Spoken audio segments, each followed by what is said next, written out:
Hello students, computer science की एक और क्लास में आपका स्वागत है। स्टूडेंट्स, जैसा कि आपको पता है कि हम एक्सेल के बारे में पढ़ रहे हैं और एक्सेल के अंदर हम बहुत ज़्यादा चीज़ें पहले ही कर चुके हैं। हमने एक्सेल का इंट्रोडक्शन है वो कर लिया, उसके अंदर कौन कौन सी कंपोनेंट्स होते हैं, कौन सी कंपोनेंट का क्या नाम होता है, वो सारी चीज़ें हम कर चुके हैं। और जो लास्ट वीडियो थी उसके अंदर हमने बातें की थी कि किस प्रकार हम अपनी रो और कॉलम्स की हाइट्स को एडजस्ट कर सकते हैं। तो आज हम अपने एक्सेल के आगे और पढ़ने वाले हैं, तो जुड़े रहिए हमारे साथ और देखते रहिए CS क्लास।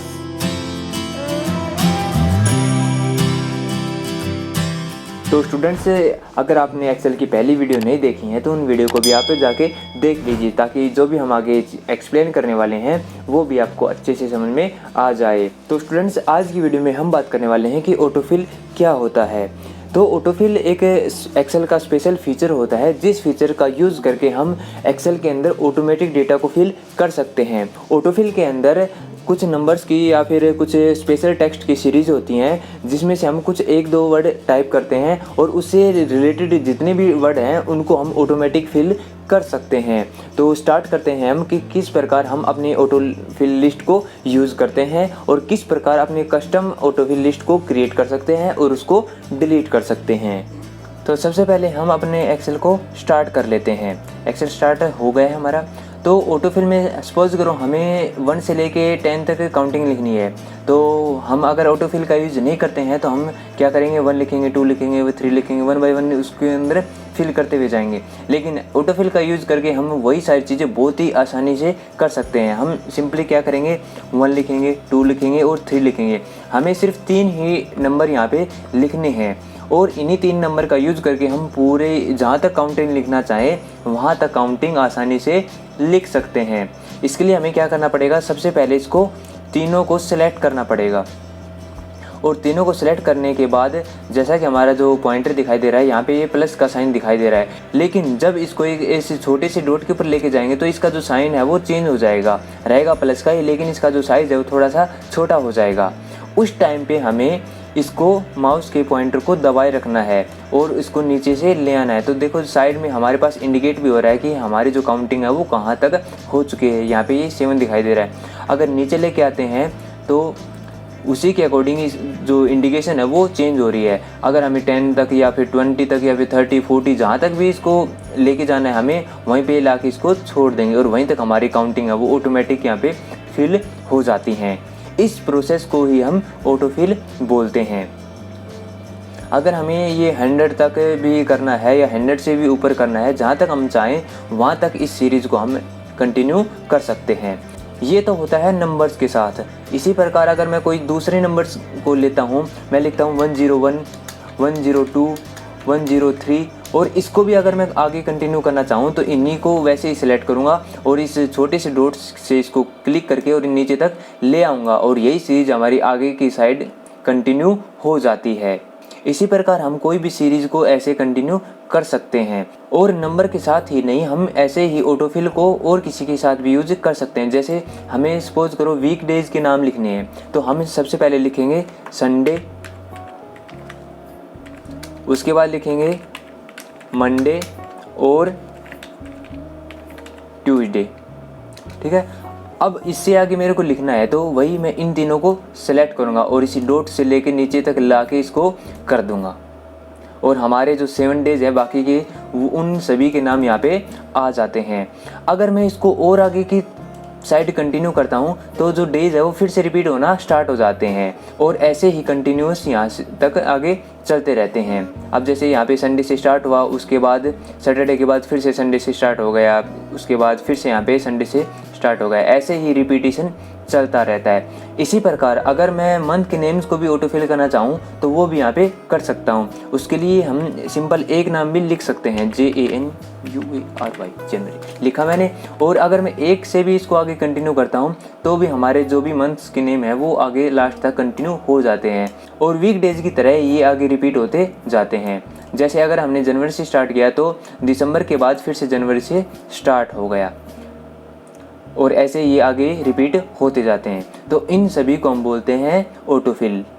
अब ऐसा है कि अगर हम चाहें तो हम अपनी अलग से कस्टम ऑटोफिल लिस्ट भी बना सकते हैं। उसके लिए सिंपल हमें क्या करना है, जो ऑफिस बटन है जो कि मैंने अपनी पहली वीडियो में बता दिया है कहाँ पे होता है, उसके ऊपर हम क्लिक करेंगे और नीचे हमें मिलता है एक्सेल ऑप्शन। इस एक्सेल ऑप्शन के ऊपर हमें जाना है। जो ही हम एक्सेल ऑप्शन पे क्लिक करेंगे तो हमारे पास एक ऐसे बॉक्स ओपन हो जाता है। उसके बाद हमें जाना है एडिट कस्टम लिस्ट के अंदर। जब इसके ऊपर हम क्लिक करते हैं तो हमें बहुत ज़्यादा लिस्ट देखने को मिलती है, जैसे जनवरी फरवरी की है, संडे मंडे की है, और शॉर्ट में जो हम लिखते हैं शन मन, ऐसे पूरा नाम ना लेके अगर हम शॉर्ट में लिखते हैं तो वो सारी चीज़ें भी हमें यहाँ पे देखने को मिलती हैं।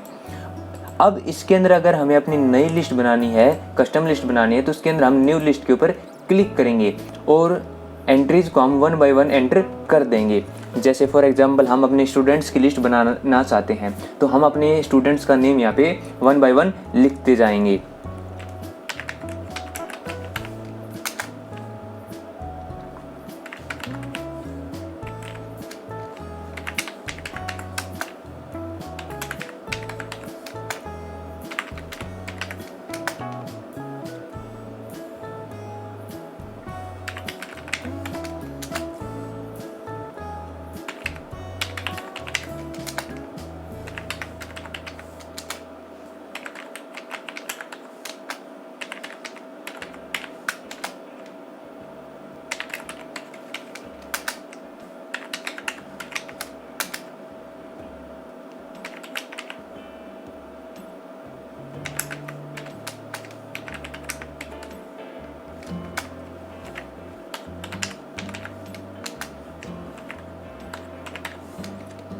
इस प्रकार हम जितने भी नाम लिखना चाहें उतने ही नाम अपनी लिस्ट में ऐड कर सकते हैं।